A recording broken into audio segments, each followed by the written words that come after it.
तो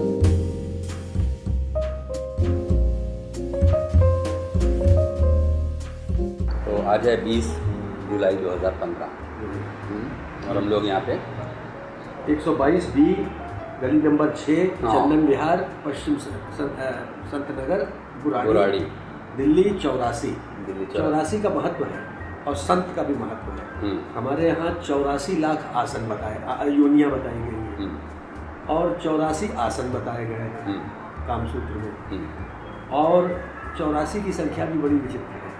तो एक तो 84 है, फिर बाकी संत नगर है, और इससे पहले जहाँ हम रहते थे वो भगत कॉलोनी थी, तो भगत लोगों की कॉलोनी थी, वहाँ एक संत रहता था, तो ये सब बहुत सही है।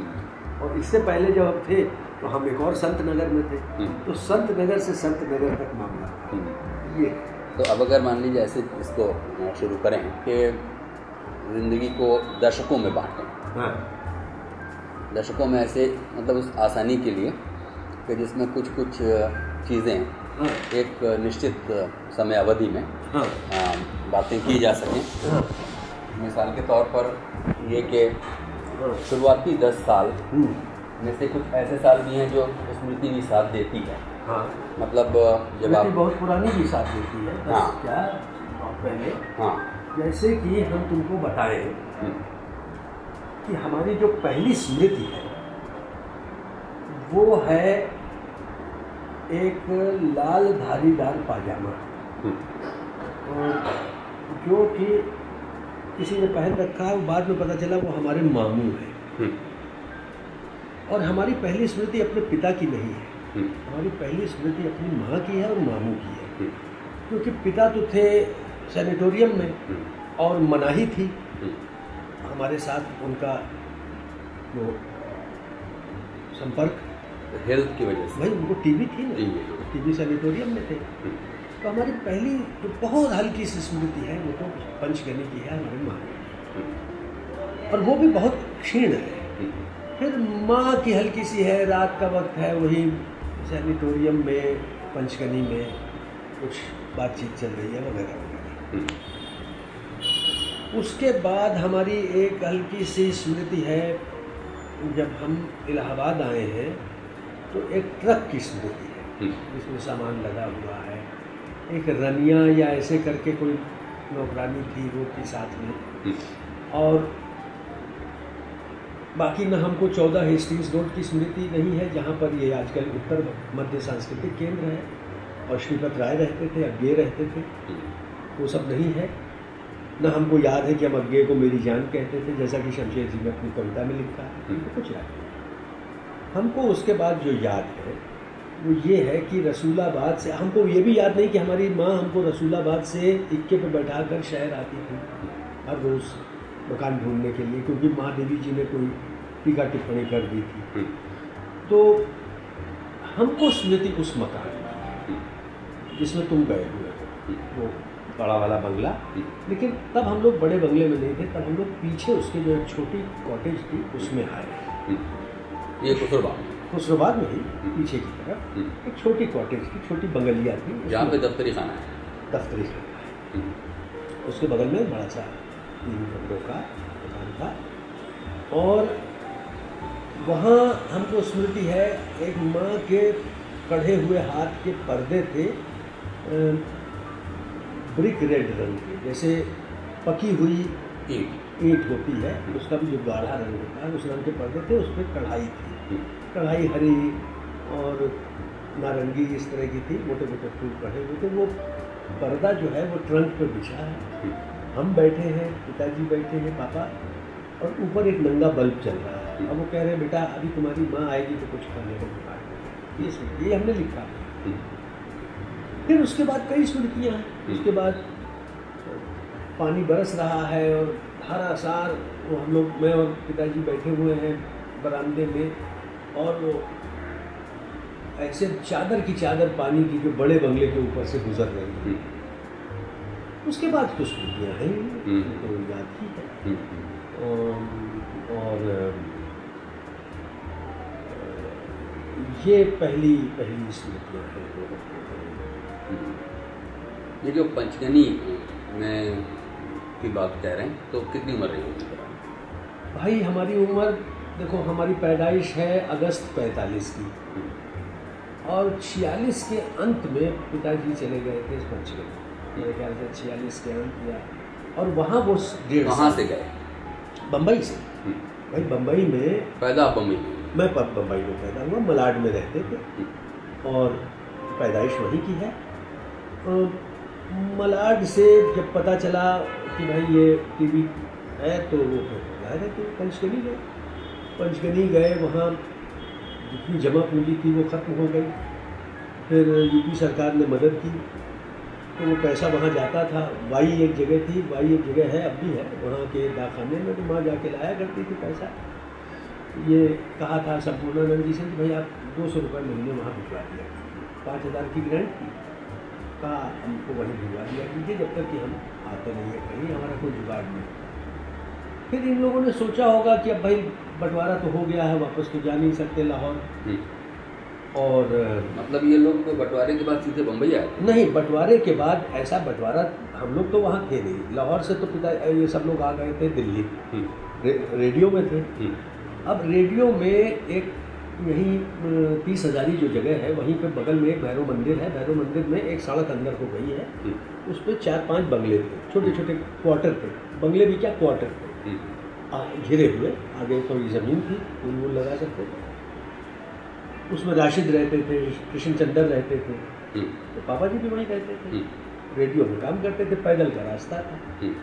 तब इतने फासले भी नहीं थे भैया, जैसे कश्मीरी गेट तक भी आना हुआ तो पैदल आ गए, मेडल्स होटल तक जाना हुआ तो पैदल चले गए, अलीपुर रोड पे रेडियो था, पास पास था सब। इधर रिच और बिरला मिल तक पैदल जाया जा सकता, जिसके आगे अब शक्ति नगर।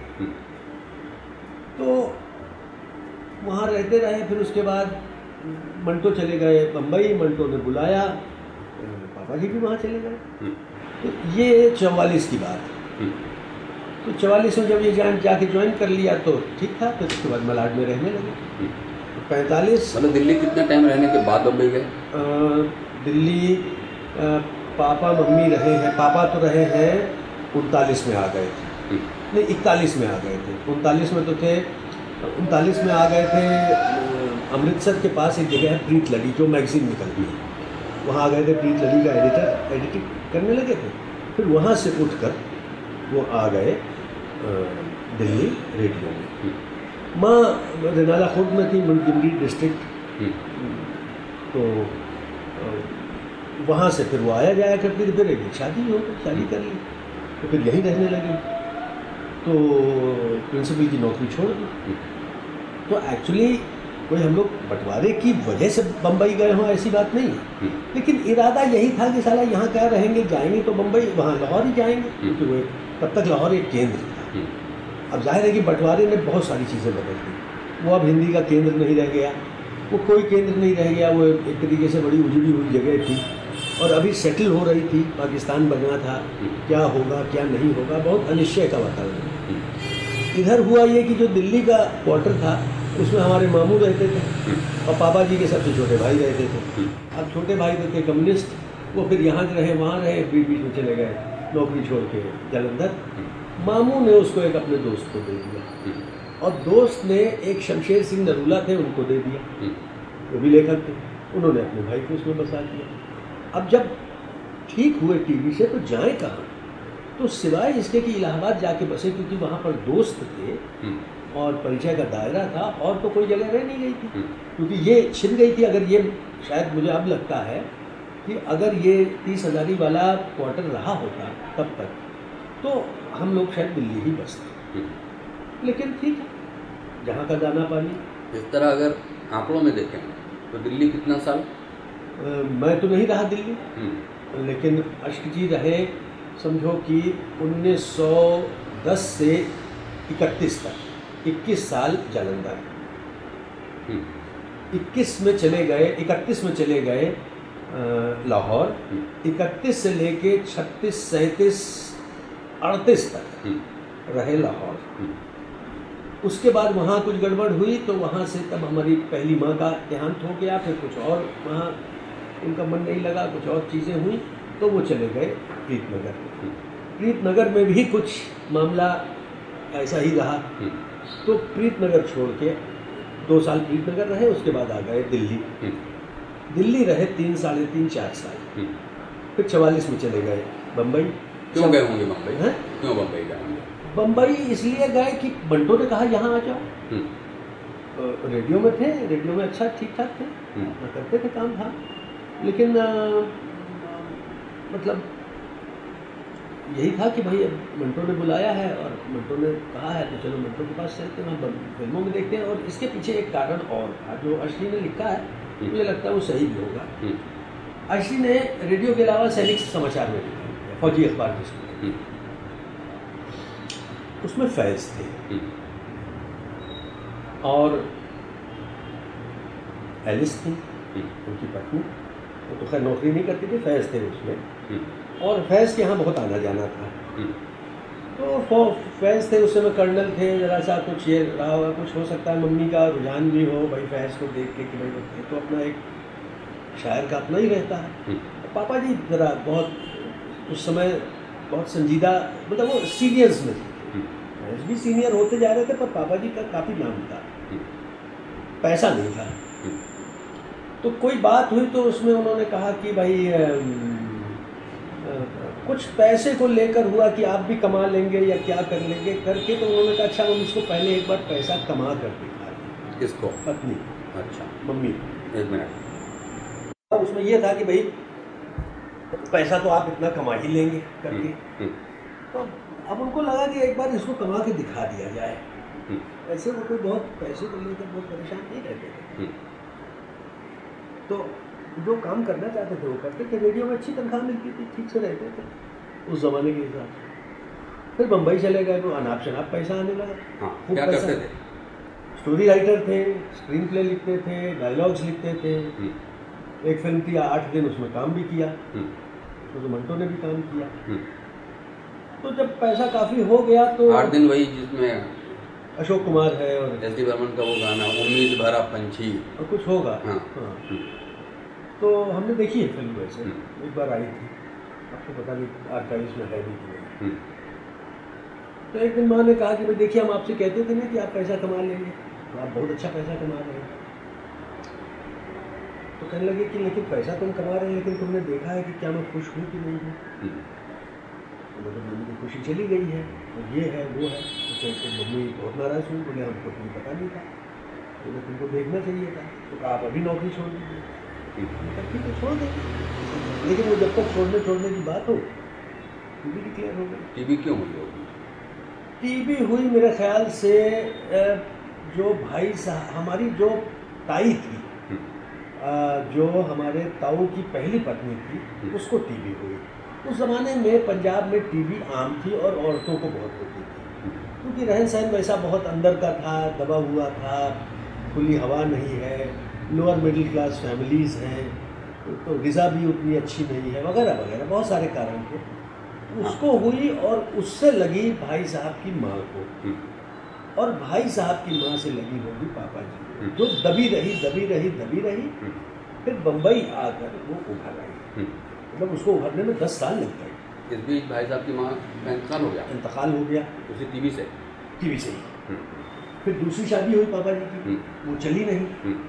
फिर तीसरी शादी हुई, तीसरी शादी ठीक थी, चल रही, लेकिन अब वो टीवी हो गई तो जाना पड़ा, वो फिर काम छूट गया, तो क्या उसको बोलते हैं फिल्म का। फिर सैनिटोरियम चले गए, सैनिटोरियम से फ्री हुए तो फिर इलाहाबाद आ गए। सैनिटोरियम में कितने साल में वो हो गया? 2 साल 1.5 साल में ठीक हो गई पूरी? हाँ ठीक हो गई। मतलब ये था कि इंजेक्शन लगता था, वो एक फेफड़ा बंद कर दिया था, वही जो कुमार गंधर्व के साथ हुआ वही इनके साथ हुआ, एक फेफड़ा बंद कर दिया। और तब इन्होंने बम्बई वापस जाने का नहीं सोचा? नहीं, क्योंकि वो पहले तय हो गया था कि भाई हमको तो अपनी आज़ाद ज़िंदगी जीनी है, हमको ये सब नौकरी नहीं करनी। इलाहाबाद आ गए तो अभी हालत तो ऐसी थी, तो रेडियो से फ्रीलांस काम करते थे और फ्रीलांस करते थे। माँ ने फिर प्रकाशन शुरू करने की बात सोची, तब तक 14-15 10-12 किताबें छप चुकी थी पापा जी की। गिरती दीवारें छप चुका था, जयपराजय छप चुका था, वो अच्छा बिकता था नाटक। मतलब इलाहाबाद आने के कितने साल बाद प्रकाशन शुरू किया? मुश्किल से 6 महीने का, 6 महीने भी नहीं लगे। आए ही इसके बाद आए और शुरू कर दिया। सबसे वापस लिया, सिर्फ एक वो मोतीलाल बनारसी दास थे जिन्होंने DNA से इनकार किया, तो वो केस किया, केस जीत गए, तो किताब वापस मिल गई। फिर वो स्टेट गवर्नमेंट से अप्लाई किया लोन के लिए, तो वो लोन लेके शुरू कर दिया प्रकाशन। तो तब तक जब इलाहाबाद आ गए तब तक कौन सा सन लग गया होगा? 48। हम 3 साढ़े 3 साल के थे जब हम लोग इलाहाबाद आए। मतलब अगस्त से दिसंबर जोड़ लो कितना हुआ? 5 महीने। 5 महीने, तो बस वही 3 साल 5 महीने के थे जब हम लोग इलाहाबाद आए। अच्छा, अभी तक की जितनी बातें हैं वो उसमें से ज़्यादातर बातें कोई आपको पापा जी की लिखी हुई में से आपको याद हैं? या सुनी सुनाई बातें हैं? अगर बस एक वो जो पर्दे वाली बात जो है, वो जो घर में पहला शाम का है, सब वो तो खुसरोबाग आने के बाद, उसके पहले काम को याद है। तो अगर देखें कि आपका बचपन इस तरह से, जो कि एक ऐसा बाप जो कि शहर दर शहर बीमारी और ये सब के बीच में शहर बदल रहा हो, ऐसे में जो बचपन गुजर रहा होता है, तो वो कैसा बचपन है? अकेलापन था, ये तो था ही। हालांकि प्यार बहुत मिलता था मुझको, माँ बाप दोनों बहुत प्यार करते थे। मैं ये शिकायत नहीं कर सकता कि वो मुझे प्यार नहीं करते थे। लेकिन भाई दोनों बड़े संघर्षशील लोग थे, संघर्षों में फंसे हुए लोग थे। और चूँकि परिवार छोटा था, जब भाई साहब आए हैं बहुत बाद में हमारे साथ रहने के लिए, जब हम 5-6 साल के हो गए तब वो आए, और हमसे 11 साल बड़े थे। तो शुरू का जो समय है वो बहुत अकेला गुजरा। अच्छा, भाई साहब भी आए तो जल्दी किए, फिट नहीं हो पा रहे थे, बीच बीच में भाग जाया करे, कभी कुछ महीने बाद आए, कभी कुछ बाद। आखिरी बार जो भागे तो 3 साल बाद आए। तो अकेलापन तो बचपन में जिसको हम पूरा करते थे या तो कुछ साथी संगियों के साथ, और उससे भी ज़्यादा किताबों के साथ। ये बाकी ये था कि अकेलापन बहुत था। माँ को टूर करना पड़ता था, प्रकाशन के सिलसिले में दौरे पे जाना पड़ता था, हमको अकेला छोड़ देती थी। एक उनकी मौसी थी जो आके रहने लगी थी इलाहाबाद, उनके बेटे थे जो हमारे ही प्रकाशन में काम करते थे, वो लोग आ जाते थे रात को देखभाल करने के लिए। लेकिन वो अकेलापन तो अकेलापन ही होता है, उसको आप दूर नहीं कर सकते। फिर जब माँ शहर में होती थी तो वो उस प्यार को भरपूर देती थी। कभी मतलब वैसे दुलार में बिगाड़ा नहीं गया, लेकिन दुलार खूब मिला। पापा जी का भी मिला, पापा जी भी बहुत तवज्जो देते थे। बस ये है कि काम में फंसे रहते, तो हम लोगों को भी बता दिया गया था कि मैं पापा जी काम कर रहे हैं, कोई डिस्टर्ब नहीं कर रहे। ये बात। और तब जैसे कि मेरा ख्याल है कि 7-8 साल की उम्र होते होते तक तो जैसे मुझे 2 चीज़ें याद है जो मैंने एक तो लिखी भी है, एक नहीं लिखी। एक बार हमने रात के 10 बजे कहा हमको लीची खानी, तो पापा जी ने कहा अच्छा चलो, रिक्शा बुलवाया, रिक्शे पे गए घंटाघर क्या वही कोतवाली से लीची खरीदी। कहा कि बेटा घर चलिए, ला के कहा इसको ऊपर पानी में डाल दो। मेरे ख्याल 10 नहीं रहा होगा तो 9:30 का टाइम होगा। ला के उसको पानी में डाल दिया, थोड़ी ठंडी हुई तो सब ने मिल कहा भाई सबके साथ। एक तो ये हमको किस्सा याद। दूसरा किस्सा ये याद है कि हमको माउथ ऑर्गन का बहुत शौक था, तो हमने कहा भाई आप वो कहीं जा रहे हैं, तो हमने कहा भाई माउथ ऑर्गन ले आइए। अब वो ले आए। हम जो चाहते थे वो बटन वाला जिससे कि वो की बदलती है, वो नहीं लाए। अब हम लगे रोने, तो हमारी माँ ने कहा चुप रहा भाई, दूसरा ला देंगे, अभी पापा जी इतने प्रेम से लाए हैं, उनका दिल मत दुखाओ। ये एक घटना। फिर बाद में हमने हर तरह का माउथ ऑर्गन लिया, अभी तक 2 है हमारे पास, और अभी बजा के सुना देंगे।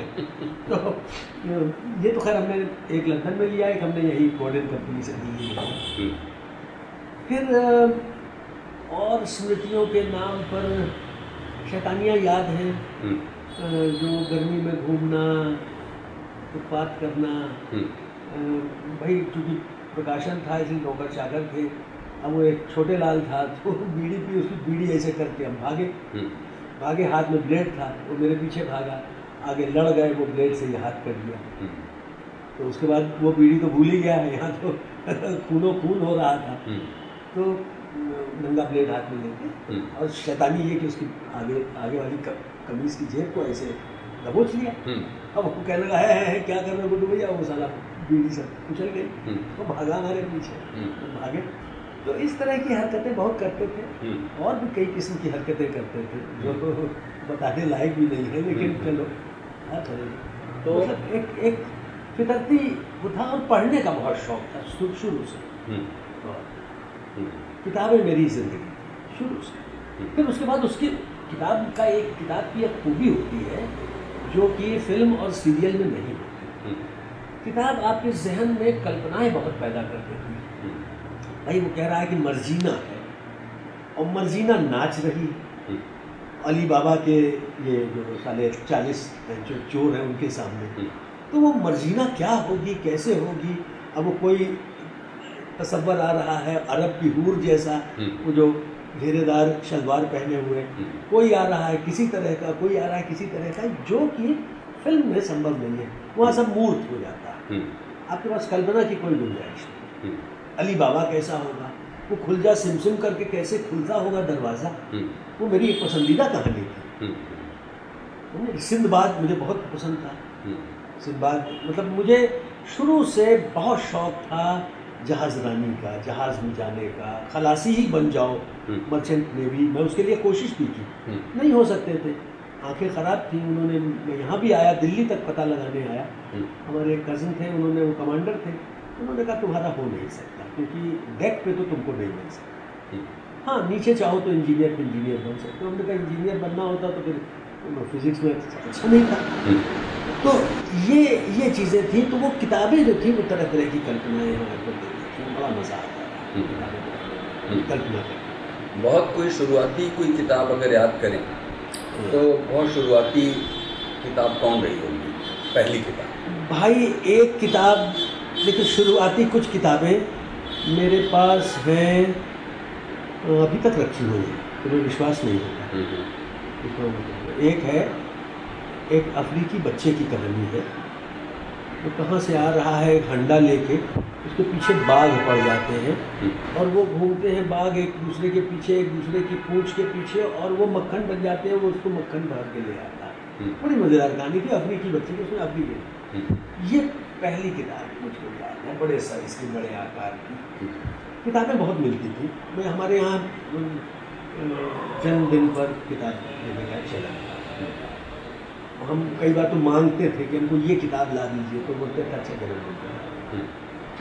फिर एक किताब थी लिटिल टॉमीज राइड, वो हमको याद है सन 50 या 51 में नैनीताल में खरीदी थी, वो भी अभी तक है। उसमें एक संदेशा भेजना है और एक लड़का चलता है, और उसको वो है तार कंपनी में काम करने वाला है। वो जिसके लिए संदेशा ले जा रहा है वो आदमी नहीं है, वो रेलवे में है। वो कैसे किन किन पापड़ बेल के वो उसके पीछे पहुंचता है और संदेशा उसको देता है, ये बड़ी अच्छी लिटिल टॉमीज राइड।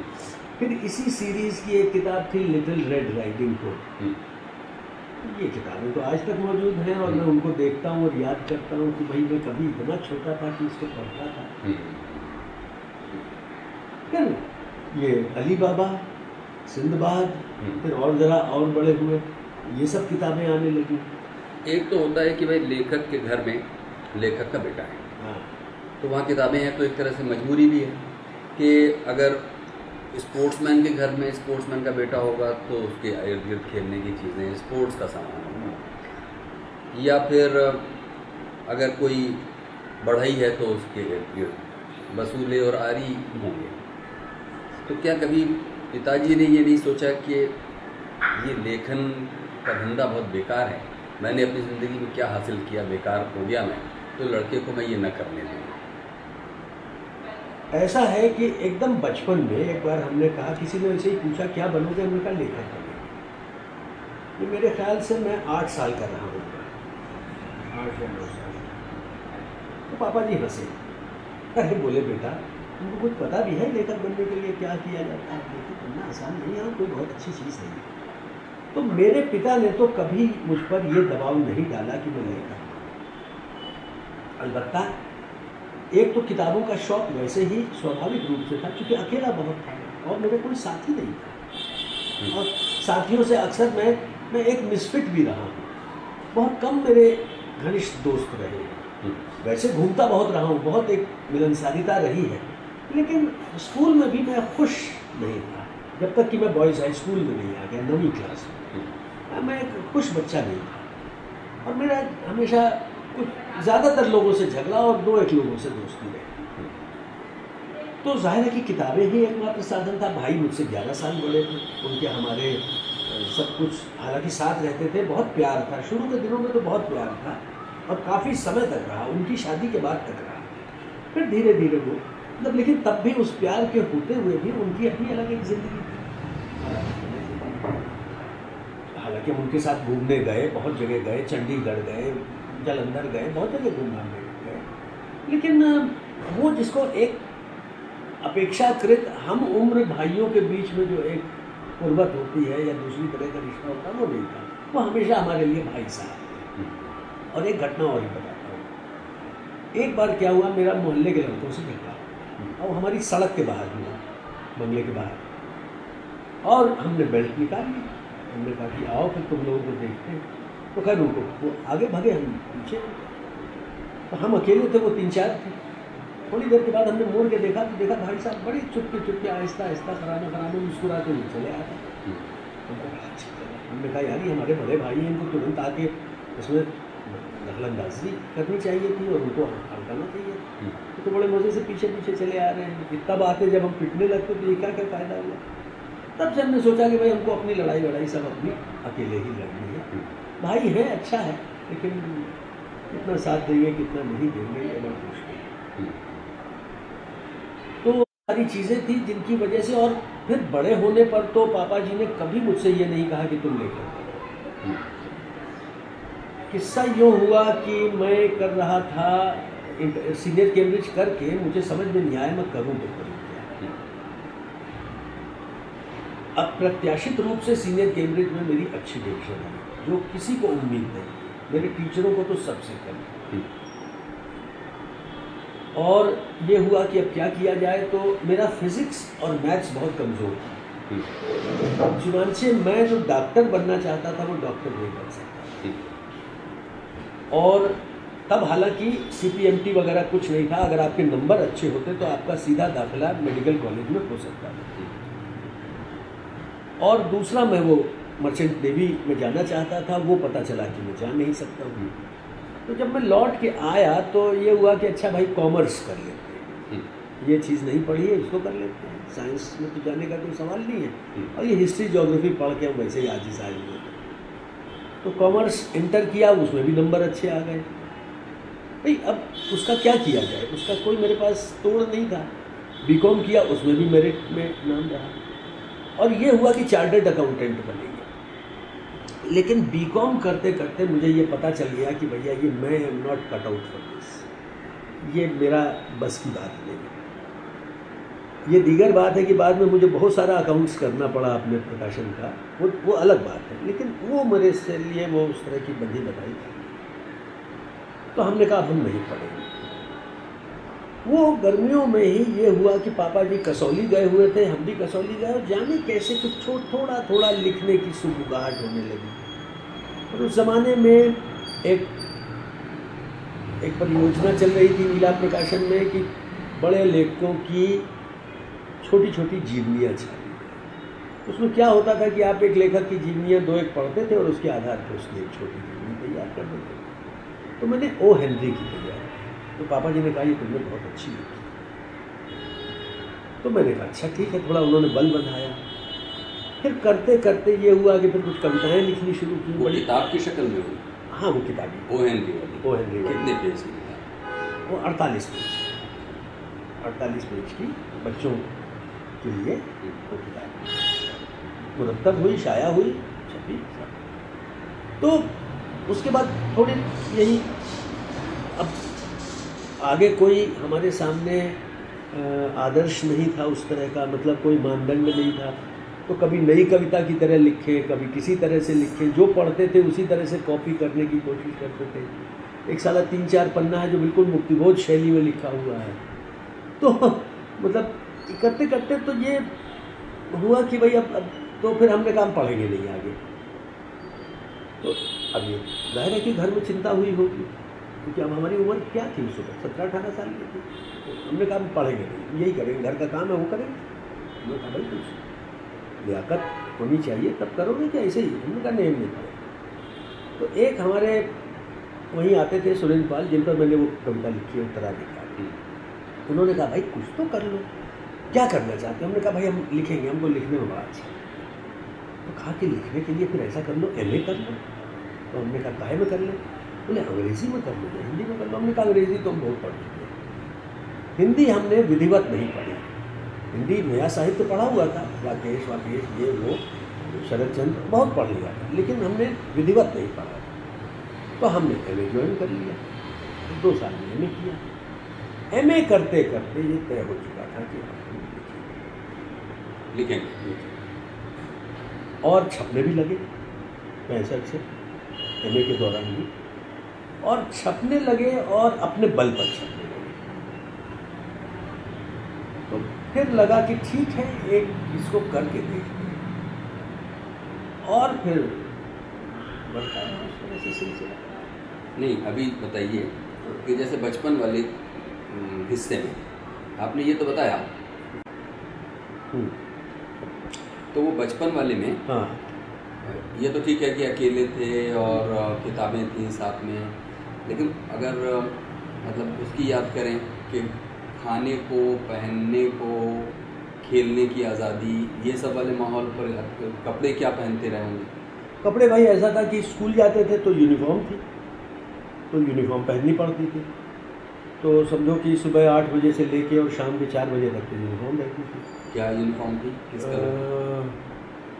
शुरू में तो लाइट ब्लू कमीज़ थी और डार्क ब्लू पैंट थी, ये बॉयज़ हाई सेंट जोसेफ में। फिर सेंट जोसेफ में एक हादसा हो गया, उसके बाद हम आ गए बॉयज़ हाई स्कूल। तो बॉयज़ हाई स्कूल में तो खाकी थी, खाकी कमीज़, खाकी ब्लू, मिलिट्री नहीं, बल्कि जो खाकी होती है ब्राउन मिट्टी के रंग की। क्योंकि बाद में हमें पता चला कि खाकी का अर्थ तो राख होना चाहिए, खाक जो है वो राख के रंग की, वो मलेशिया नहीं होती थी, ये ग्रे रंग की नहीं थी, खाकी जिसको बोलते हैं, तो वो पहनते थे। फिर और वैसे पहनने के लिए नॉर्मल था भाई, सब कुछ पहनाया गया, शेरवानी पहनाई गई, शेरवानी बनवाई गई। आप सोचिए छोटे से बच्चे के लिए। हमको याद है एक शादी में हम गए कानपुर, तो बहुत ज़्यादा स्मृति उसकी भी बहुत तेज़ नहीं है, लेकिन उसमें हम शेरवानी पहन के गए। तो शेरवानी थी, बचपन में अच्छे कपड़े, मतलब बहुत लैविश नहीं, लेकिन यह है कि ठीक ठाक था, लिबास ठीक था। और खाने के लिए हमारे यहाँ ये था कि भाई सब कुछ खाना है। शुरू में तो हम थोड़ा बहुत मील मेक निकालते थे, लेकिन 58 में या शायद 59 में हम गए बम्बई। तो ये बेदी साहब की लड़की की शादी में, तो बेदी साहब का जो लड़का था वो हमारे ही हम उम्र था, और उनकी जो छोटी बेटी थी वो हमसे थोड़ी छोटी थी, तो एक बड़ा अच्छा उनके साथ वो था। तो वहाँ ये तय हुआ कि भाई सब कुछ खाना चाहिए। तो उन्हीं का कोई दोस्त आया जो मराठी लहजे बात करता था, उसने कहा अपन तो सब कुछ खाता है जी, और करके सब खाना मांगता है, और एक कुक्कू तू साला ऐसा क्या बोलता है, मतलब करके उसकी चढ़ जान, तू ये नहीं खाएगा वो नहीं खाएगा, सब खाना चाहिए। तो वो कुछ बैठता चला गया। फिर खाने पीने में तो कभी ऐसा कुछ रहा नहीं कि भाई ये नहीं खाना है तो वो खाना है। मीठे का मैं कभी बहुत शौकीन नहीं रहा, बस तो जो नॉर्मल खाना है, डाइट ठीक थी भाई, ठीक है, हज़ारों लाखों से बेहतर, क्या शिकायत करूँ।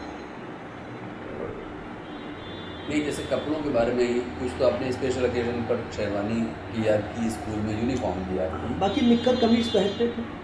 मतलब उसको लेकर ये नहीं कि दूसरे अच्छा पहन रहे हैं और हमको भी पहनना है, कतई नहीं, ऐसा कुछ नहीं था। ऐसी कोई शायद कभी कोई मन में यह ख्याल आया हो कि भाई फ़लाँ खिलौना नहीं मिला या फ़लाँ चीज़ नहीं मिली तो क्या इस वजह से हम बहुत गरीब हैं या नहीं है, इसको छोड़कर अदरवाइज़ कोई ऐसी कमी मैं नहीं देख पाता हूँ अपने बचपन में जिसको लेके कि मुझे जो मेरे पिता को रहा। तो मेरे पिता का जीवन बहुत अभावग्रस्त बीता, तो 6 बच्चे थे और सही था मामला, लेकिन मेरा वैसा कभी नहीं रहा, उतना अभावग्रस्त तो बिल्कुल नहीं था। अब वो अकेलेपन को तो हम कुछ कर नहीं सकते थे, वो तो परिस्थितियों की बात थी, कुछ फितरत की। अच्छा, और इसका जैसे कि स्कूल ही एक ऐसी जगह होती है जहाँ से आपको एक तफरका पैदा शुरू हो जाता है कि ये वाला है तो ये ईद है तो ये मुसलमान है। नहीं, दिक्कत ये है कि हम एक तो ईसाई स्कूल में पढ़ते थे, एक रोमन कैथलिक था, और दूसरे स्कूल में गए तो वो प्रोटेस्टेंट था।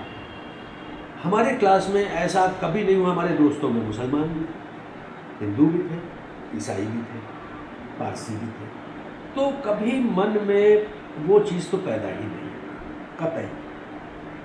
ये है कि एक किस्सा और बताते हैं तुमको कि जब हम इंटर भी नहीं, हम 10वीं सीनियर कैम्ब्रिज के आसपास हमारा ईसाइयों में बहुत उठना बैठना था, एंग्लो इंडियंस में। कुछ तो हमारे बंगले में ही बहुत सारे रहते थे, कुछ बगल के बंगलों में रहते थे।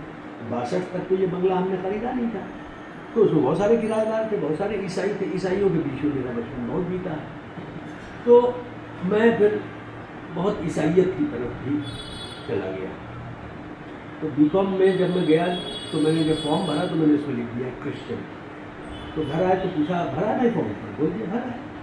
तो मैंने क्या लिखा? मैंने कहा भाई उसमें ये सब था, और उसमें लिखा था कि आपका धर्म क्या है, तो मैंने ईसाई लिख दिया, क्रिश्चियन। तो पापा जी बहुत बिगड़े, बोले ये क्या करना तुमने क्या बकवास की? अपने क्यों? अरे बोले पहले ईसाई बन जाओ तब जाके लिखो, तो तुम लीगैलिटी के खिलाफ बात कर रहे हो, तुम ईसाई हो नहीं। और तुम, मैंने कहा मैं मानता तो हूँ। अरे बोले तुम्हारे मानने से क्या होता है, तुम पहले कानूनन ईसाई बन जाओ, मुझे कोई एतराज़ नहीं अगर तुम बनना चाहो, लेकिन तब जाके लिखो। तो उस वक्त जाके हमने बदल दिया, तुरंत हम गए लौटते हुए। तब तो इतनी भीड़ भाड़ भी नहीं थी यूनिवर्सिटी में, तो हमने कहा यार वो फॉर्म निकालना, और वो काट के हमने लिख दिया। बाद में हमको लगा कि वालिद सही कह रहे थे कि बेटा ऐसे कैसे आप जाके कुछ भी लिख देंगे, तो कानूनन ठीक नहीं है।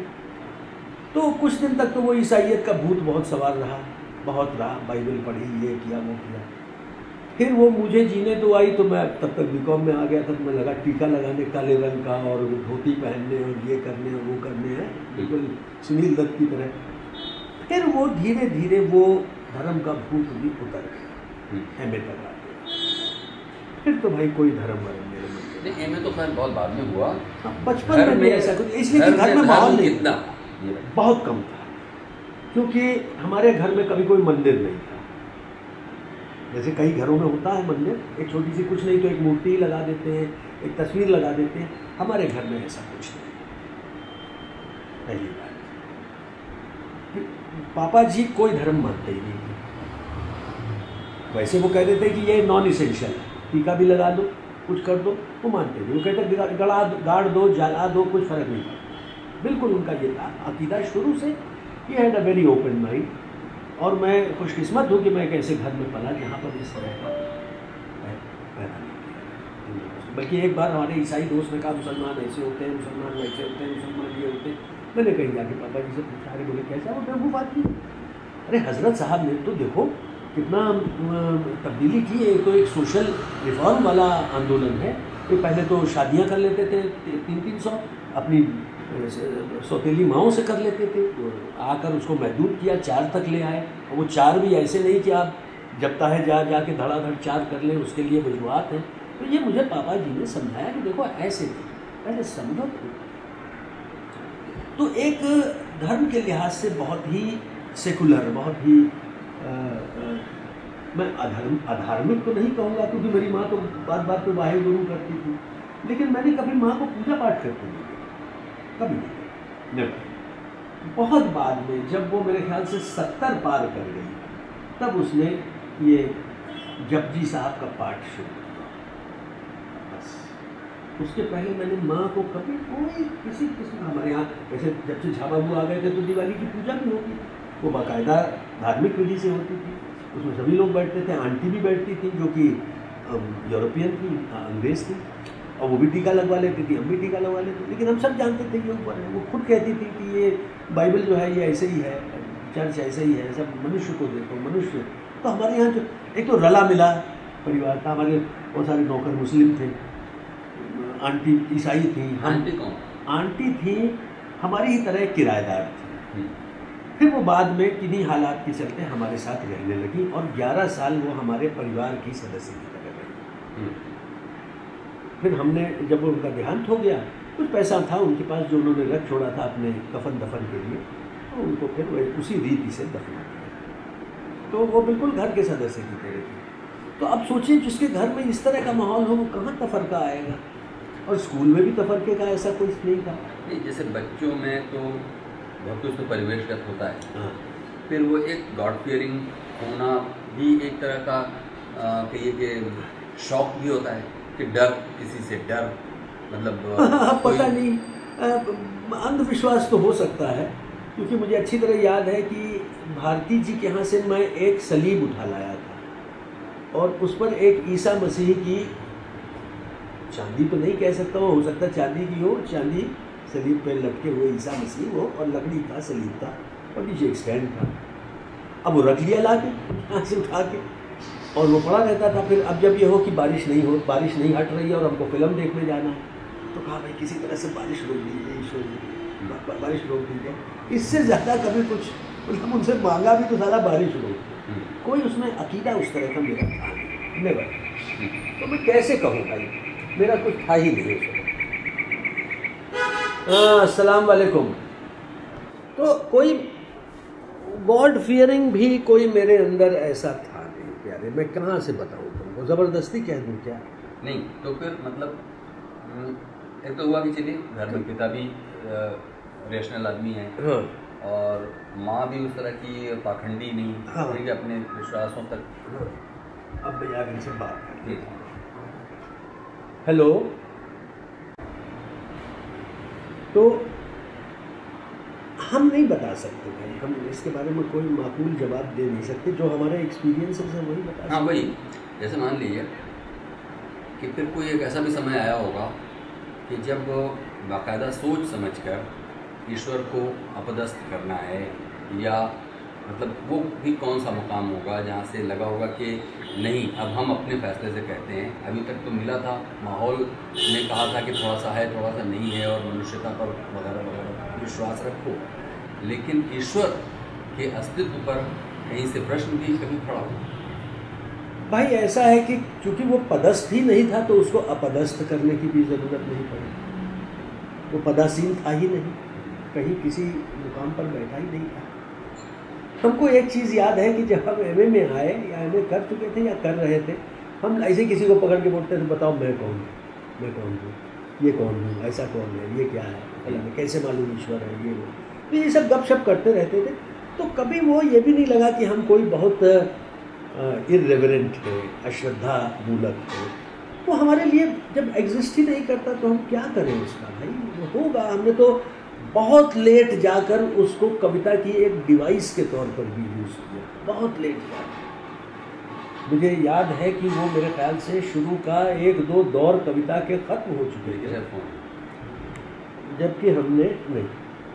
जबकि हमने ईश्वर को एक युक्ति के तौर पर इस्तेमाल किया, काव्य युक्ति के तौर पर, वरना हमको ज़रूरत ही नहीं पड़ी।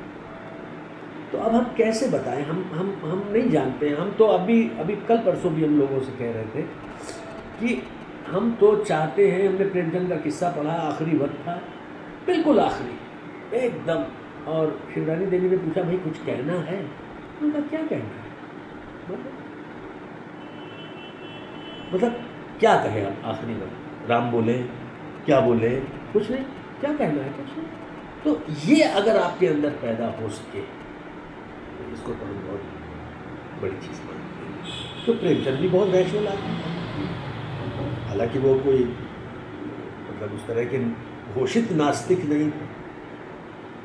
मेरा ख्याल है आर्य समाज भी उनके निकट कोई समाज सुधार की चीज़ थी, और कोई धार्मिक उसका कोई बहुत महत्व नहीं था।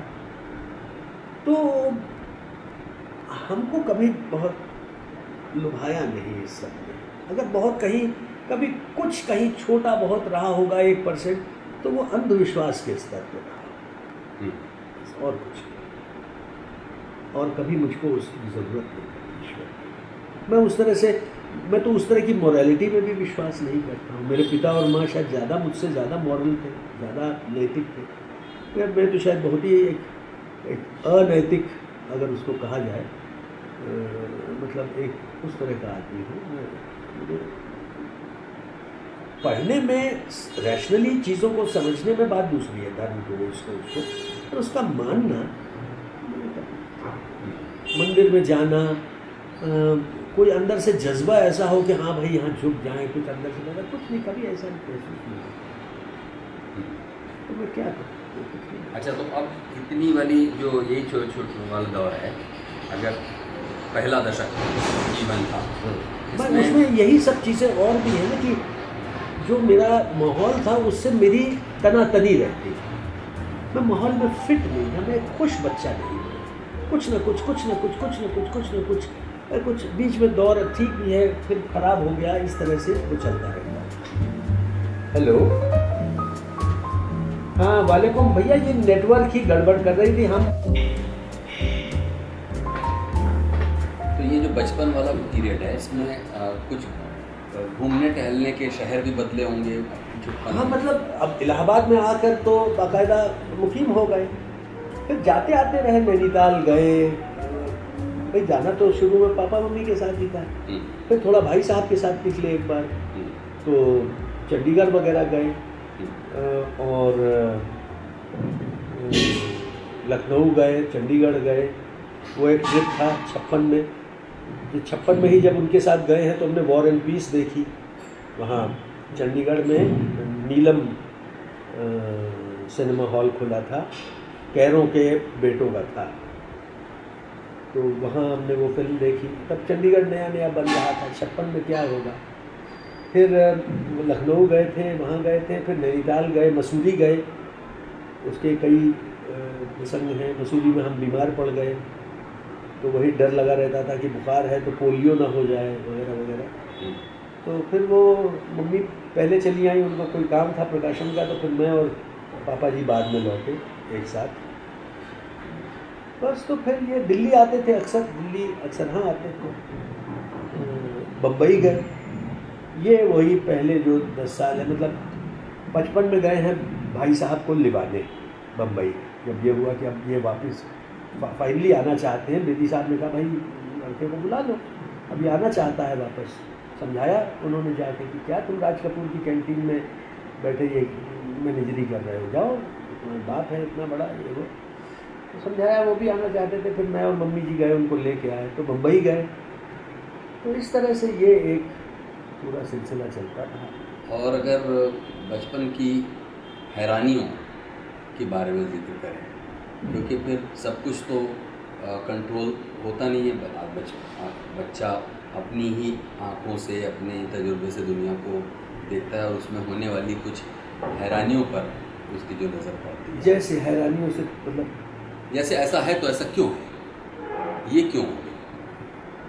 भाई असल में बात ये थी कि हमको बहुत एक डिसिप्लिन में पाला गया था, तो इसलिए बहुत बाद में जाकर ही हमने एक विप्लव या विद्रोह वाली बात शुरू की। नहीं तो अक्सर हम एक डिसिप्लिन ज़िंदगी जीने के कायल थे, और अगर कुछ ठीक नहीं होता था तो उस पर सवाल ज़रूर करते थे कि भाई ये ठीक नहीं है। तो कभी मिलता था, कभी नहीं मिलता था। हमारा माशरा था, जो स्कूली माशरा था, उसमें हमारे न फिट होने का कारण नहीं है, क्योंकि हम कभी उस तरह से टीचरों के ब्लू आइड बॉय नहीं रहे।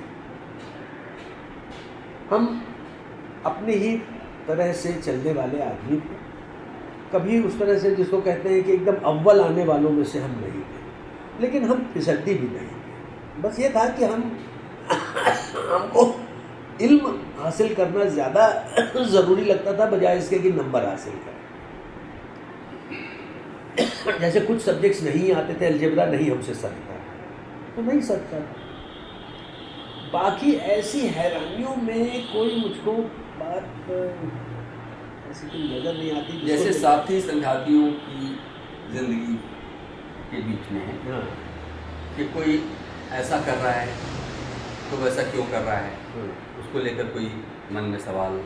उनके घर में किसी के रिश्तेदार आ गए, वो उनके कुछ ऐसे ऑकवर्ड बिहेवियर हैं जो नहीं समझ में आ रहे हैं, और मन में कोई सवाल उठ रहा है। अब ऐसा कुछ बहुत याद नहीं आ रहा।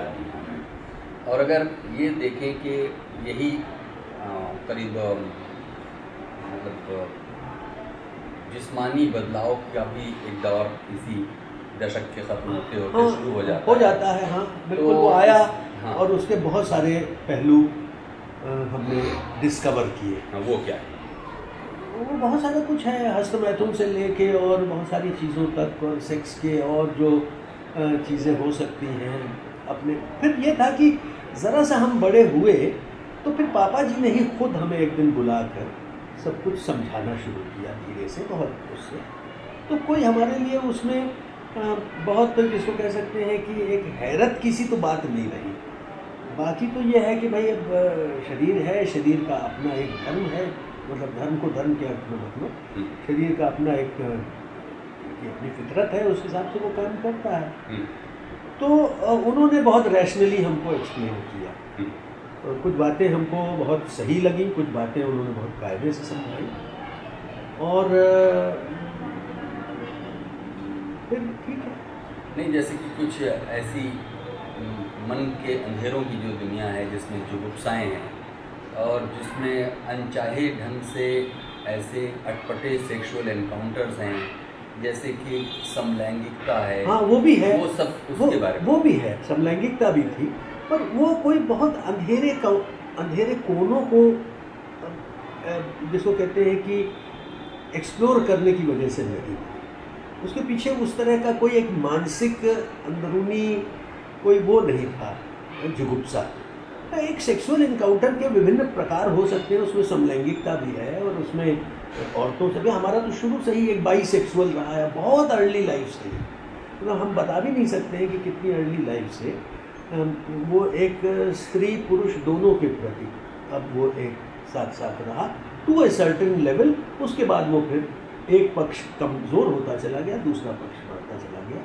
तो उसको लेकर कभी कोई उस तरह की जुगुप्सा, हाँ, जैसे कि बचपन में कोई नंगी तस्वीर देख ली तो उसको लगे, क्योंकि वो आम नहीं होती, बाद में तो वो भी उसने भी लज्जत खो दी अपनी कि क्या है इसमें, ऐसी है कौन सी चीज़। तो हमारा ये कहने का मतलब है कि वो कोई बहुत ऐसी अनोखी चीज़ नहीं थी जिसमें हम कहें कि बहुत अब जैसे बहुत पहले ही हमने सूखा पत्ता पढ़ा, अमरकांत जी का नॉवल, मेरा 15-1 साल के रहे होंगे। तो पापा जी ने बताया कि देखो ये सूखा पत्ता है, इसमें ये सब भी होता, समलैंगिकता का पूरा एक था। क्योंकि घर में वातावरण ऐसा था तो कभी जुगुप्सा को बहुत प्रश्रय मिला नहीं। अंधेरे बंद कोने ऐसे नहीं थे जिसमें हम, यानी जहाँ कुछ इस किस्म के दरिंदे परिंदे चरिंदे हों जिनको कि हम डिस्कवर करें। एक सेक्सुअल एक्सपीरियंस के तौर पे तो चीज़ों में मुब्तला रहे हो, लेकिन नॉट कोई बहुत डार्क सिनिस्टर वाला मामला नहीं। नहीं, और एक दूसरी चीज़ होती है, वो है कि आप अनजाने में विक्टिमाइज होना, ये सब भी नहीं, बचपन की दुनिया के ये सब नहीं, ऐसा कभी नहीं था। ऐसा हमारे साथ तो अनजाने में विक्टिमाइज होने की बात ही नहीं, तो इसलिए हम वो कैसे कहें। वो होते होंगे ज़रूर कुछ लोग, पर हमको नहीं लगता। अब जैसे कि बहुत ही क्षीण स्मृति मुझे आती है कि मैं बहुत छोटा था तो हमारी माँ की मामी वो जा रही थी, करेली रहती थी वो। करेली एक कस्बा है कहीं मध्य प्रदेश में, जहाँ मेरी माँ के मामा पोस्टेड थे, आर्मी में डॉक्टर थे वो। तो उन्होंने कहा क्यों भाई चलेगा तू? मैंने कहा चलूँगा। तो कहा कि कौशल्या ज़रा इसके कपड़े मंगवा दो। अब क्योंकि स्टेशन बहुत नज़दीक था, एक आदमी को भेजा, गाड़ी काफ़ी देर रुकती थी, वो ले आया कपड़े। बाद में हमारी माँ ने कहा कि हमको बहुत बुरा लगा कि ये लड़का तो बिल्कुल तोता चश्म है, बैठा और चला गया उनके साथ हमको छोड़ के। तो खैर, लेकिन उन्होंने हमको विदा कर दिया। उनकी थी 2-3 लड़कियाँ और हम बहुत छोटे थे, और गर्मियों के दिन थे, ऊपर छत पे सोया करते थे सब साथ। अब उसमें कुछ एक स्मृति हल्की सी है किसी के साथ कुछ होने हवाने की, पर उसको मैं कोई बहुत एक्सप्लॉयटेशन के अर्थ में नहीं लेता। मेरा ख्याल है वो भी उतनी ही लालायित रही होंगी, और एक 5-6 बरस का बच्चा क्या उसमें इतनी वो होगी जो वो करे। तो वो जो कुछ उन्होंने किया कराया उसकी बहुत एक क्षीण सी एक धीमी सी स्मृति है। तो इसी तरह से मैं तुम्हें बता रहा हूँ कि कोई बहुत वैसा कि जिसको एक्सप्लॉइट होना कहे, ये नहीं था। जुगुप्सा यही इससे ज़्यादा की जुगुप्सा थी नहीं कि भाई कोई एक कहीं अंग्रेज़ी किसी मैगज़ीन में कोई एक नंगी औरत को देख लिया तो वही बहुत स्फुरण दे रही है, बस इससे ज़्यादा कुछ नहीं। वरना तो आम हमारे यहाँ तो नंगापन इतना आम है कि साला उसकी कोई वो नहीं है। तो ये इस तरह का था। और बाकी जो थे एनकाउंटर्स या एक्सपीरियंसेस, वो तो भाई एज एक्सपीरियंसेस हैं जो कि किसी भी इस तरह के समाज में, इस तरह के या जो इस तरह के लोग हों उनको कई बार होते हैं, वो विभिन्न प्रकार के उसमें। अच्छा, और जैसे कि ठीक है कि घर में, और फिर उसमें एक दौर ये भी था कि जब आप आगे बढ़े तो आपको फिर ब्रह्मचर्य ही जीवन है, फिर आपको वो एक सेहत की दृष्टि से जो एक भाई हम कसरत करने लगे, बॉडी बिल्डिंग करने लगे, ये करने लगे, तो फिर जो एक अपने पे काबू रखने की बात है। हमको अच्छी तरह याद है कि हम केपी कॉलेज में पढ़ते थे और हमारे घर से केपी कॉलेज की दूरी कम से कम 5 किलोमीटर है, 4 किलोमीटर। केपी कॉलेज कहाँ है? केपी कॉलेज है सीएमपी डिग्री कॉलेज से पहले दाहिने हाथ। केपी कॉलेज ग्राउंड जो जहाँ पर अक्सर राजनीतिक सभाएं होती, ये मेडिकल कॉलेज चौरस्ते से थोड़ा आगे दाहिने हाथ। अब हम पूरा रास्ता सिविल लाइंस का पार करके जाते थे और हम आंख नहीं ऊपर उठाते कि भाई लड़की को नहीं देखनी। अब ये एक फितूर था, एक जुनून था। वो कुछ महीने चला फिर खत्म हो गया। तो इस तरह का मतलब इस तरह की जो एक अपने ही शरीर और मन के साथ जो खेल कह ले, वो होता रहा तो होता रहा, पर कभी जुगुप्सा जैसी कोई अंधेरा ऐसा कमरा नहीं था। ये ठीक है कि उनके बारे में मैं अक्सर बात नहीं करता हूँ, मेरा ख्याल है बहुत सारे लोगों से मैंने बात नहीं की है, मेरे ख्याल से सुलक्षणा से भी कभी इतने खुल के बात नहीं की, लेकिन मेरी जो दोस्त है कैरल, जो आज भी मेरी दोस्त है लंदन में, उसके साथ मैंने बहुत कुछ साफ साफ आमने सामने कि ये ऐसे मेरी ज़िंदगी नहीं है, इसको इस तरह। तो अब अलग अलग लोगों के ऊपर अलग अलग ढंग से सुलक्षणा का स्वभाव वैसा नहीं था कि वो उसको उस रूप में ले सके, तो मैंने उसको नहीं बताया, उसको ज़रूरत भी नहीं पड़ी। लेकिन ये है कि ये सब है, एक दौर तक रहता है, उसके बाद फिर वो अच्छा, अब यही वाला दौर अगर फिर सब कुछ इतना आपके सामने उजागर हो जाता है कि फिर वो कोई उसमें सिवाय इसके कि जैसा कि चार्ली चैपलिन ने लिखा है कि वो जो एक्ट है, वो जो क्रिया है संभोग की, वो तो बड़ी एक क्लिनिकल क्रिया है, वो तो 2 मिनट 4 मिनट 6 मिनट में खत्म हो जाता है। लेकिन वो जो पूरा बिल्डअप है वो दरअसल बहुत इंटरेस्टिंग होता है।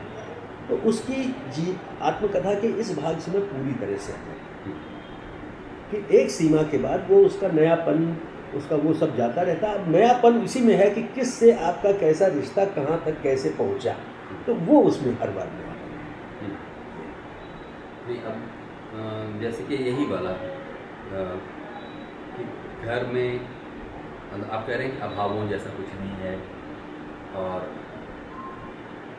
ठीक एक खाते पीते घर में बचपन गुजर, लेकिन अब वो मन का क्या करेंगे, छोटी मोटी चोरियाँ, हाँ उसका क्या?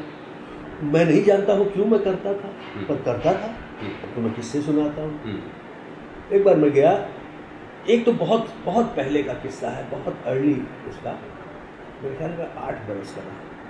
पापा जी हर साल गर्मियों में पहाड़ चले जाते थे। वो इसलिए कि उनको टीबी की शिकायत के बाद ये कहा था कि भाई आप बहुत गर्मी नहीं, आपको आराम की ज़रूरत है, तो वहाँ जाइए। तो वो कहते थे अच्छा वहीं बैठ के रखिए। तो कभी नैनीताल चले जाएँ, कभी मसूरी चले जाएँ। जिस साल वो मसूरी गए, अच्छा उसमें कई बार क्या होता था कि साथ में एक नौकर जाता था, एक मेज़ भी चली आती थी पैक होके। तो वो ज़माना ऐसा था जब इतनी भीड़ भाड़ नहीं होती थी, तो मेज़ भी चली गई, कुछ सामान और चला गया। माँ के पास एक अलमारी थी जो अब अंकुर विहार में रखी है, शीशे वाली। उसमें एक दराज था, उसमें चाबी लगती, इसमें वो पैसे रखती थी। अच्छा, मैंने उसमें से 35 रुपये निकाले। 35 रुपये। कितनी उम्र थी? 1953 में मैं 8 साल का था, और 1953 में 35 रुपये की कुछ मतलब निकाल लिए। हमारी माँ को भी नहीं पता चला, और हम उसको दबाए दबाए मसूरी पहुँच गए। अच्छा हैं? अच्छा, मसूरी पहुँच गए। मसूरी पहुँच के हमने क्या किया कि जिस मकान में रहने लगे, मकान किराए पे लिया, मकान में रहने लगे। और वो एक बड़ा सा मकान था जिस सत्यपाल विद्यालंकार का, उनमें ये भी किराएदार थे। एक वो रांची वाले अपने द्वारका प्रसाद जी भी अच्छा। किराएदार थे और वहीं उनसे परिचय हुआ था हमारे परिवार का। तो हम जाएं और एक मोटर खरीद लाएं चाबी वाली, ला के कभी कहीं छिपा दे, कभी कहीं छिपा दे, कभी किसी कारपेट के नीचे, कभी। अब साला बच्चा देखो, एक तरफ चोरी और वो 35 रुपये बचा कर ले आना पूरे सफ़र के दौरान और यहाँ भी, और ला के चीज़ें ऐसे रख देना कि जो तुरंत पकड़ी जाए। पकड़ी गई, डांट पड़ी, बड़ी मार भी पड़ी, एक आध हाथ, बोले क्या है कैसे है। तो अब वो लेके गए तो वो दुकानदार कहता है बहन जी हम भी सोचते थे ये बच्चा रोज़ आता है 5 रुपए की मोटर ले जाता है, ये कहाँ से इतने पैसे लाता है। तो खैर उसने सब छोड़कर मतलब सब वापस कर लिया। एक लूडो उसने कहा ये नहीं हम वापस लेंगे, बाकी कर दी। तो 32 रुपये उसने लौटाए, बड़ी डांट पड़ी और वापस आ गए। तो एक तो ये चोरी। फिर एक क्या हुआ कि एक हमने पायलट पेन देखा सिलेटी रंग का अग्रवाल स्टेशनरी मार्ट में, जो सनशाइन के बगल में। हमने देखा, सुबह 500 रुपया उठाया, जाके उसको 4.5 रुपये का खरीद लिया। शाम को आए तो देखा नौकर चाकर खड़े हुए हैं, उनकी पेशी हो गई। तो क्या बात है, बोले वो वहाँ पैसे रखे थे उसको 5 रुपये कम। तो मैंने कहा इधर आइए ज़रा। हमने मम्मी से कहा मम्मी वो मैंने दिए थे, तो ये मैं पेन लेके आया हूँ। और बोले 8 आने के क्या किया, 8 आने के मैंने कहा कंचे ले लिए। फिर तो मेरे पापा जी को बुलाया, कहा तो पापा जी ने कहा तुम बता के निकाला। कहने देखो नौकरों पर कभी मतलब ऐसा कोई काम न करो जिससे नौकरों पर इस तरह से बेजा आँच आए, नेवर डू इट। समझाया, अभी बता देंगे या मांगो, हम जब पूरा कर सकेंगे कर देंगे, फिर चोरी करने की जरूरत नहीं। तो ये इस तरह की छोटी मोटी चोरियाँ, कभी कुछ तो, लेकिन वो भी दौर बहुत देर नहीं चला क्योंकि सब कुछ मिलता ही था, तो चोरी करने की क्या जरूरत। अब वो शायद अब लगता है कि जो एक उसमें कहते हैं कि चोरी करता है बच्चा अटेंशन पाने के लिए, आई डोंट नो। अब ये तो मनोवैज्ञानिक लोग ही बताएं कि भैया क्या असलियत है क्या नहीं, पर हमने यही कि फिर वो खत्म हो गई बात। फिर अगर चोरी की भी, जैसे किताबों, वो तो खैर प्रमोद जी आज भी करते हैं, तो ये है। अच्छा, तो अब ये देखिएगा कि तब बीमारियां भी बहुत हुई और मतलब तकरीबन सारी बीमारियां हुई। हाँ, सब खसरा, चिकन पॉक्स, डाइसेंट्री, बुखार वगैरह वगैरह। और आखिरी जो हुई बीमारी बड़ी, वो थी जब मैं 15-16 साल का था, मुझे हुई मम्स। उसके पहले मुझे जॉन्डिस हो चुका था, बहुत सख्त शदीद। तो ये सारी चीज़ें हो चुकी। अच्छा, अपने आप को आईने में देखने और देखते रहने और उसमें कुछ हीरो हीरोइनों की तस्वीर करने का भी कोई हीरो हीरोइनों का नहीं, पर आईना देखना अच्छा लगता था, शक्ल अपनी देखनी अच्छी लगती थी। हालांकि ये भी सच है कि एक बार मेरी 12 तस्वीरें पापा जी ने खींची और वो मुझे नहीं अच्छी लगी, उनमें से बहुत सी मैंने फाड़ ही दी, मुझे नहीं जम रही थी। तो कोई ऐसा कोई बहुत आत्ममुग्धता तो हर आदमी में कमोबेश होती है। और मुझे याद है कि मेरी मेज़ पर एक शीशा रखा रहता था जब मैं एमए में था, तो मैं अक्सर उसको देखता रहता, लेकिन कभी कोई उसको लेके कोई बहुत वो नहीं। और ये नहीं, अब तो आजकल ये हो गया है इधर बरसों से कि मैं सुबह जब बाल काटता हूँ उसके बाद शीशा देखता हूँ। और उसके बाद एक दौर ऐसा आया, तुम हंसोगे, कि मुझे अपना चेहरा शीशे में देखने के बजाय दूसरे की आंखों में देखना ज़्यादा अच्छा लगने लगा। मैं वो देखता था, ज़्यादा इसमें क्या रखा कि शीशे में देख रहा हूँ। और जैसे कि आपने बताया कि वॉर एंड पीस वो फिल्म थी जो आपने कहीं 56 में देखी, हाँ चंडीगढ़ में देखी। लेकिन इलाहाबाद में ये वाले दशक के बीच में अगर देखें तो मनोरंजन क्या होता था? फिल्में तो बहुत थी, क्योंकि हमारे घर में कभी मनाही नहीं थी फिल्म देखने की। हमको अच्छी तरह याद है मशाल एक फिल्म थी शोले। अब मैं भूल रहा हूँ कि मशाल देखी कि शोले देखी, मम्मी पापा के साथ जाके देखी। तो फिल्में वो भी देखते थे और हमें भी ले जाते थे, और हमें फिर अलग से देखने के लिए भी मौका मिलता था। तो हमको कभी वो फिल्में नहीं, मनोरंजन का और साधन क्या बताएं, कंचे खेलना, ये पतंग उड़ाना, गुल्ली डंडा, सब तरह के खेल जो बचपन के होते हैं क्योंकि चूँकि ग्रुप बहुत बड़ा नहीं था, इसलिए थोड़ा बाद में जो थोड़ा सा बड़ा ग्रुप हुआ, जब थोड़ा और बड़े हुए तो क्रिकेट खेलने भी जाते थे, जो कैनवस बॉल टाइप का क्रिकेट होता है उस समय। बस तो ये था। और रामलीला वगैरह देखने तो गए हैं, लेकिन कभी वो नहीं, गुड़िया का मेला, रामलीला, ये सब बस, लेकिन और कुछ और ऐसे फोक प्रोग्राम जैसे कि कभी इलाहाबाद या उसमें खुसरोबाग के आसपास के किसी मोहल्ले में कुछ लग गया, आपको सब लोग जा रहे हैं दूर मचा, भाई बंदर नचाने वाला आता था, वो भालू बंदर का, वो फोक के नाम पे। और फोक, अभी फोक के साथ बहुत कला के स्तर पर हमारा बहुत वो नहीं था, वो रूशनेस नहीं है, तो बस ऐसे ही था। और म्यूज़िक में पापा जी का क्या वो था? वो तो बिल्कुल नहीं, वो तो म्यूज़िक में ज़्यादा नहीं था। एक तो कहते थे मुझे डिस्ट्रैक्ट करता है, तो काफ़ी देर तक, अब माँ गाती थी, माँ के पास तो बाकायदा हारमोनियम था जो अब यहाँ पड़ा हुआ है, कभी कभी वो निकाला करती और फिर वो कोई गज़ल गाया करती। तालीम भी उन्होंने दिल्ली के ज़माने में, जब रेडियो में थे पापा जी, तो बाकायदा लेनी शुरू की थी, फिर वो छूट गई बम्बई जाने का, और फिर उसके बाद तो मौका नहीं मिला। तो म्यूज़िक हमारा था कि वही बस वेस्टर्न म्यूज़िक जो थोड़ा बहुत था, फिर वो चलता रहा इंटर के बाद। फिर वो म्यूज़िक, और इंटर के, बल्कि यूँ कहो कि मंगलेश के आने के बाद तो शास्त्रीय संगीत की तरफ हम गए, और उसके पहले जैज़ वैज़ था, और क्लिफ रिचर्ड और एल्विस प्रेस्ली और ये सब, और फिर जैज़ में भी, लेकिन महारत हमारी बाद में, जो गहरी जिसको कहते हैं पैट, वो बाद में हुई। अब तो मैं आजकल यही सोचता हूँ कि तमिल सीख गया होता तो वो तमिल वाला जो एक गायिका है उसका मुझे बहुत अच्छा लगता है।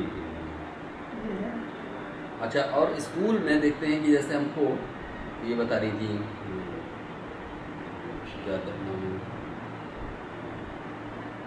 वर्षा दास, नहीं जो वर्षा दास, जो आर्ट क्रिटिक, नंदिता की अम्मा।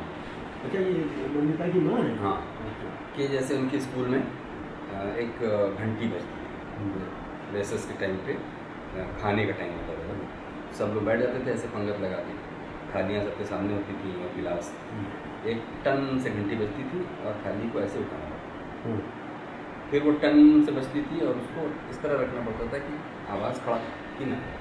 अब ये हाथों का और कानों का और इसका एक कोऑर्डिनेशन का, स्कूल के दिनों में अगर अपनी स्कूलिंग को आप याद करिए तो उसमें ऐसा क्या है जो आपको अभी भूलता नहीं है? जो भूलता नहीं है, हाँ, और जिसने बड़ा पर्सनालिटी पर बड़ा देर पा असर था? भाई वो ऐसी दूसरी चीज़ें हैं, वो तो प्रसंग है, वो कोई ऐसी कवायद नहीं है। भाई खेलों में हिस्सा लेना ही पड़ता था, वो मस्त था। कॉन्सर्ट्स में भी हिस्सा लेना पड़ता था। हमारे पास फ़ोटो है जिसमें हम एक मिडीवल मुस्लिम ड्रामा में कनीज़ बने हुए हैं, साले को गरारा पहन के, गुलाबी रंग का, मतलब खासा। बाद में फिर हमने मेल रोल्स भी किए, स्कूल में कॉन्सर्ट में हिस्सा लेना ही पड़ता था। सिंगिंग प्रैक्टिस होती ही थी, अगर उसको संगीत कुछ कह लो वो, लेकिन ज़्यादातर भजन होते थे ईसाइयों के, और खेल और ये और वो, बस इसके अलावा तो और कोई बहुत था नहीं। प्रसंग दूसरे हैं, जैसे कि मेरा जो झगड़ा झाझा होता रहता था, उसमें एक झगड़ा ऐसा हुआ जिसकी वजह से मुझे स्कूल से निकाल दिया, और मैं इस ईसाइयों के इस स्कूल में बहुत खुश नहीं था। कुछ टीचर थे जो बहुत अच्छे, उनमें एक टीचर पर काफ़ी मैंने उसके बेटे का वादा पूरा करने के लिए मैंने एक लंबा संस्कार दिया। उन टीचर का मुझ पर बहुत असर रहा, और बाकी तो उस स्कूल से किसी टीचर का असर अगर मैं कहूँ तो सिवाय मिस्टर बंटिंग के और किसी का। जब मैं दूसरे स्कूल में आया, जब मैं निकाल दिया गया और मैं इस स्कूल में आया, तो यहाँ माहौल बहुत खुला और बहुत भिन्न था। झगड़े यहाँ भी होते थे, पर यहाँ वो ये नहीं था कि चार लड़के मिलकर आपको सता रहे हैं। यहाँ जो भी था भाई खुले खुले आपस में लड़ लो। हमारा तो जाते ही साथ लड़ाई हो गई, जबकि हम लड़ाई की वजह से ही निकाले गए थे, लेकिन किसी ने कुछ नहीं कहा, ठीक है ये आपस में तय कर लो। लड़के खड़े हो गए, बोले निपट लो, बस खत्म। इसके बाद हाथ मिलाया, चलो फिर दोस्ती हो गई। तो एक बहुत खुला वातावरण। वहाँ जो टीचर थे उनमें से कुछ का मुझको नाम तो मिसेस पीटर्स थी जो हिस्ट्री पढ़ाती थी, और ये बॉयज़ हाई स्कूल की बात, जो हमारे प्रिंसिपल थे वो बहुत अच्छे थे, मिस्टर डो। बाद में उनके लड़के ने भी मुझे पढ़ाया रिचर्ड में, और एक मिस्टर डेविड थे, वो भी ज़रा खुले तबीयत के आदमी थे। जो हमारे क्लास टीचर थे मिस्टर बेल, उनसे मेरी बहुत नहीं बनी, लेकिन ठीक है, मतलब उनके दूसरे पसंदीदा छात्र थे, और मैं किसी कभी टीचर का वो पसंदीदा छात्र नहीं था, ठीक है। तो बॉयज़ हाई स्कूल में लेकिन मुझे बहुत फ़ायदा हुआ। अगर मैं बॉयज़ हाई स्कूल नहीं आया होता तो वहाँ मेरा वो विकास नहीं होता, मुझे समझ में नहीं आता कि मैं क्या हो गया। तो ये है सारी स्थिति। और अपने ही हाथों से कुछ करने का उसका अनुभव बताइए। भाई अपने हाथों से थोड़ी सी कभी जब, अब ये होता था कि हमारे यहाँ साथ ये था कि कोई चीज़ बहुत लंबे समय तक नहीं चलती। जैसे शौक चढ़ा तो बागबानी कर रहे हैं, अच्छा, खोद रहे हैं, ये कर रहे हैं, पौधा लगा रहे हैं, फलाना कर रहे हैं। ये हुआ कि भैया ये कीड़ा जो है ये तितली बन जाता है, तो हमने कीड़ा पाल लिया, उसको पत्ता खिला रहे हैं। तो हमारा नौकर कह रहा है जो चपरासी था, अरे गुड्डू भैया कहीं गधा भी घोड़ा बन सकता है। तो हमने कहा ठहर जाओ तुम। फिर उसका कोकून बना, उसमें से जब तितली निकली उनका देखो भैया छोटे लाली वो गधा घोड़ा बन गया। तो ये था। फिर एक बार गिलहरी पाली। हाँ, एक और घटना याद आई, हमने पापा जी से कहा हमको एक बंदूक दिया, वो एयर गन ले आए। अब वो एयर गन भी वो नहीं लाए जो कि हमारे मन की थी दूसरी। और चलो फिर वो एक दिन हम उसके साथ ये एक और हमारे दो दोस्त थे, वो एक शिकार पे निकले भाई, चिड़िया मारने को। शिकार चिड़िया मिड़िया तो मिली नहीं, लेकिन ये है कि एक तफरी करके आ गए।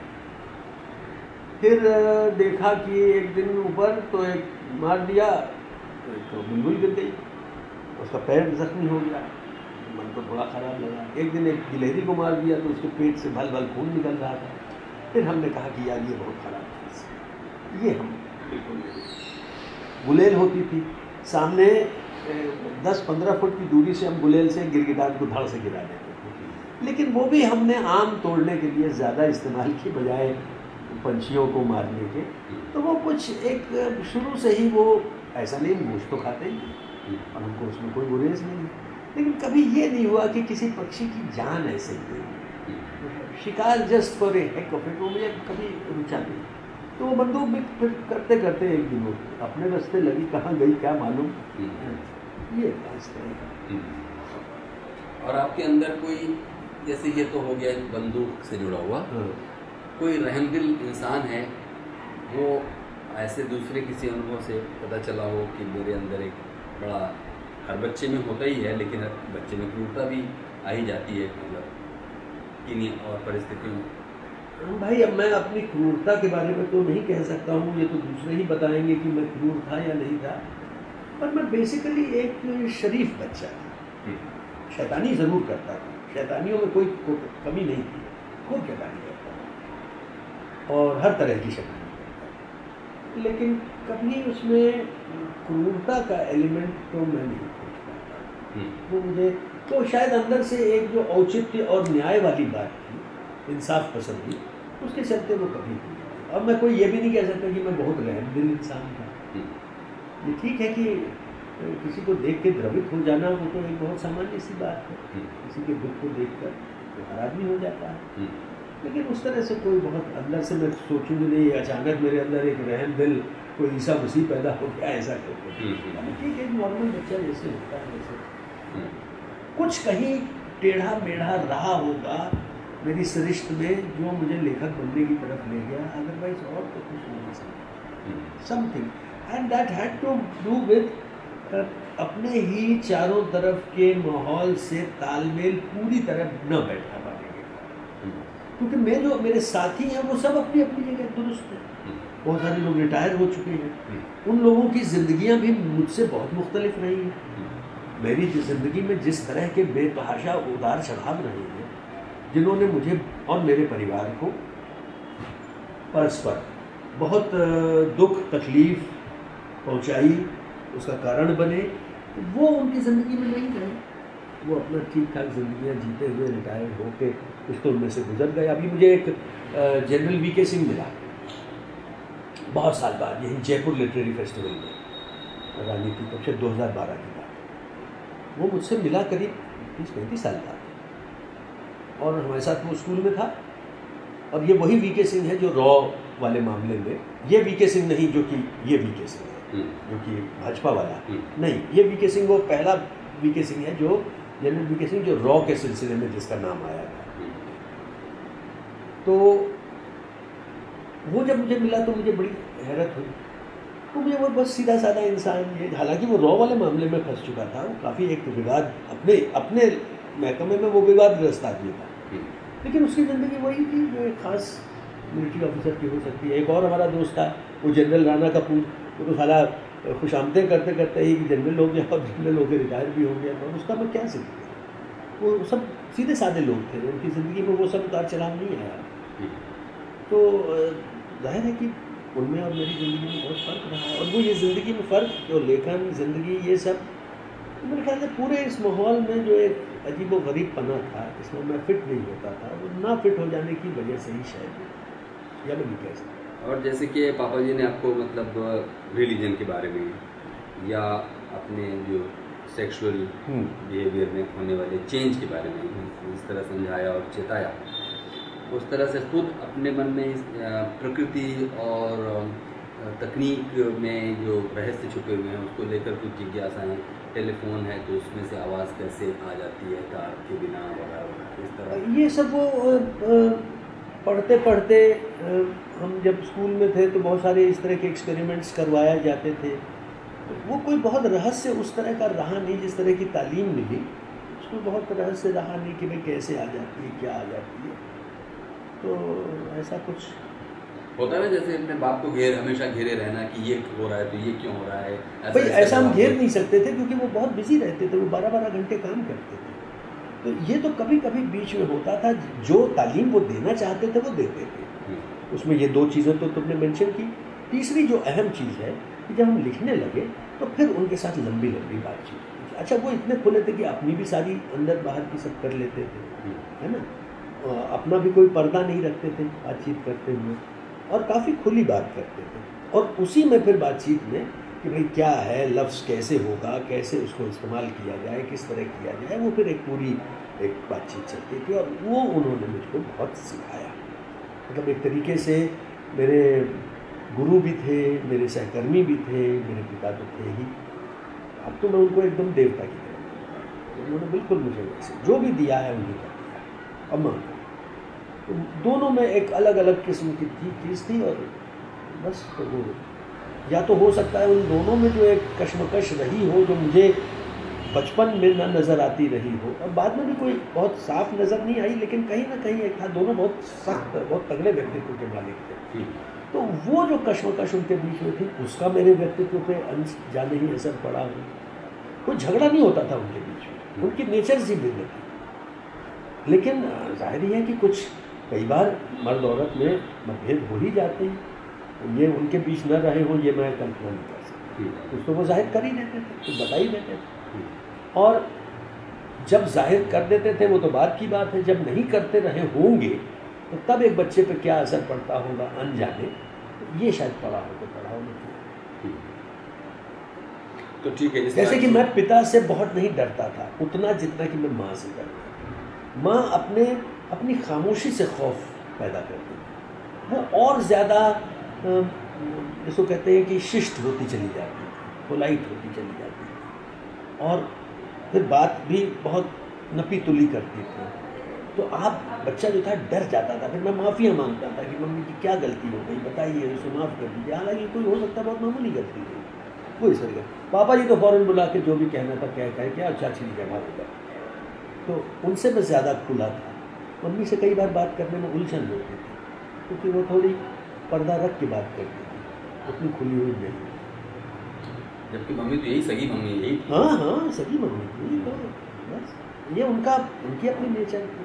जैसे कि मैं तुम्हें एक किस्सा बताऊँ कि उनकी एक दोस्त थी पुष्पा। अब ये पुष्पा उनकी दोस्त रही होगी जब वो इंटर में थी। ठीक है, या BA इंटर। अच्छा, वो पूरा परिवार हमारे मामा के परिवार से, मामा ने पाला था हमारी माँ को, तो उस मामा के परिवार से उस पुष्पा जी के परिवार का भी रिश्ता था। एक वो प्रोफेसर थे, उसके बाप। जब माँ का देहांत हो गया तो हमने उनका एक बक्सा खोला, तो उस बक्से में हमने देखा कि एक हमारे नाना की चिट्ठी प्रिय धर्म पत्नी करके पेंसिल से लिखी, तो हमने अब उनकी जिंदगी में पढ़ी। फिर चिट्ठियाँ थी पुष्पा की माँ के नाम और माँ की चिट्ठियाँ पुष्पा के नाम। मैं सोचता था कि दिन भर तो उस कॉलेज में साथ रही, उसके बाद घर आई और चूँकि उस समय डाक व्यवस्था अच्छी थी इसलिए बैठ के एक चिट्ठी लिख दी, जो पता चला कि अगली सुबह कॉलेज जाने से पहले उस लड़की को मिल भी गई। तो आखिर ये क्या रिश्ता था दो लड़कियों के बीच में, तो इस तरह का एक। और ये रिश्ता बहुत देर तक चलता रहा, यहाँ तक कि एक बार वो इलाहाबाद भी आई, वो बाद में चली गई युगांडा से चली गई दिल्ली, इंग्लैंड आई, तो एक बार हमारे घर भी आई। और उसके बाद दोबारा क्या हुआ कि हम वहाँ गए, तो मिले। उसके बाद जब माँ का देहांत हो गया उसके भी कुछ महीने बाद उनका पत्र, तो मैंने उनको पत्र लिखा कि आंटी वो तो नहीं रही। फिर उनका जवाब आया, बस वो आखिरी उनके साथ से। अब ये जो इतना लंबा चला, ये मेरी माँ की कौन सी फिक्र क्या थी आपके हिसाब से? क्या अब मैं नहीं जानता हूँ, ये तो भाई मैं खुद यही एक, अब तुम कहो कि हैरत, तो हैरत मुझे बचपन में नहीं हुई, पर अभी कि दो महिलाओं का, दो लड़कियों का जो कि थ्रू लाइफ चलता है और एक संबंध रहता है, एक लगाव। और उसमें शुरू की चिट्ठियों में कई बार ऐसा दिखने में आता है कि कुछ थोड़ी रूठ मनुहार भी है, और उसके बाद धीरे धीरे अपने अपने परिवारों में रम गए और फिर भी एक रिश्ता बना हुआ है। ये एक बड़ी चीज़ है, जब मुझे बहुत फैसिनेट करती है। मैं बता नहीं सकता, मैं इसके रेशे नहीं खोज सकता, ये तो भाई कोई महिला ही बता सकती है। हाँ, मैं नहीं खोज सकता।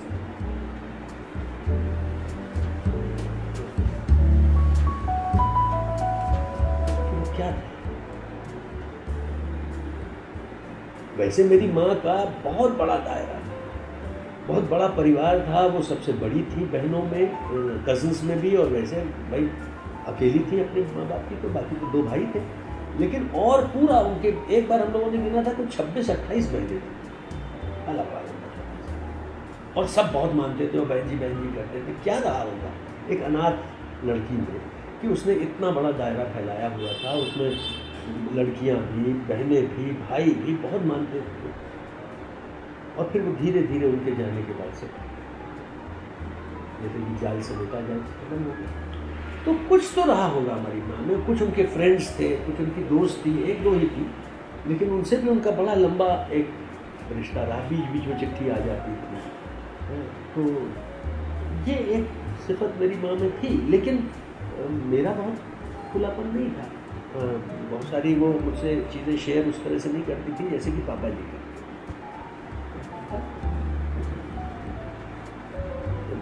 तो ठीक है, ये अच्छी बातचीत यहीं पे हम लोग ख़त्म करते हैं। फिर अगली सिटिंग के लिए अगली मुलाकात ज़रूर।